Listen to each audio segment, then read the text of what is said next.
নমস্কার, আপনারা দেখছেন ভারতের অমৃত নিউজ, আপনাদের সবার চ্যানেল। যারা নোটিফিকেশনটা পাচ্ছেন না তারা বেল আইকনটা দাবিয়ে দেবেন। প্রতিবেশী সোশ্যাল অর্গানাইজেশনের মিলন কুমার আইস সে আজকে সম্বোধিত করলো শ্রী রবীন্দ্র ঘোষকে।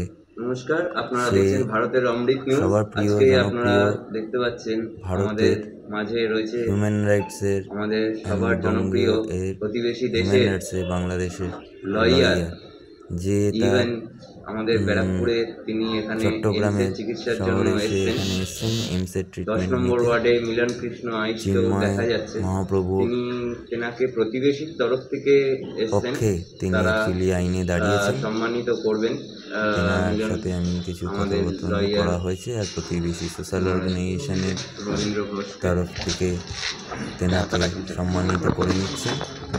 তিনি চৈতন্য কৃষ্ণ আইস মহাপ্রভুর 10 আইনজীবী নম্বর যে ওয়ার্ডের এখানে দাঁড়িয়েছেন, ব্যারাকপুরের তেনাকে চট্টগ্রামের বাসিন্দা। আদালতে এখানে আপনারা দেখতে পাচ্ছেন উপস্থিত রয়েছেন এখানে মিলন কৃষ্ণ আইসের সাথে আপনাকে সোজাসুজি কিছু প্রশ্ন আমি করছি যে এই রাজনৈতিক খেলা আর এই যে বাংলাদেশে যে এই কোটা পরিবর্তনের যেটা ছিল সেখান থেকে এখন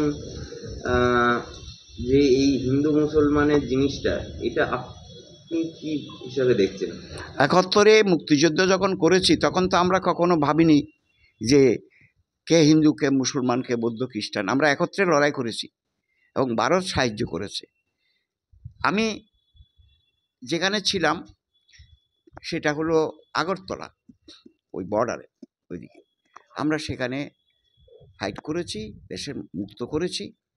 এখন এই মুহূর্তে কিছু মৌলবাদী দল, মৌলবাদী গোষ্ঠী এটাকে পছন্দ করতে পারে না। এই স্বাধীনতাতেই তারা অস্বীকার করছে, স্বাধীনতাকে অস্বীকার করে যাচ্ছে।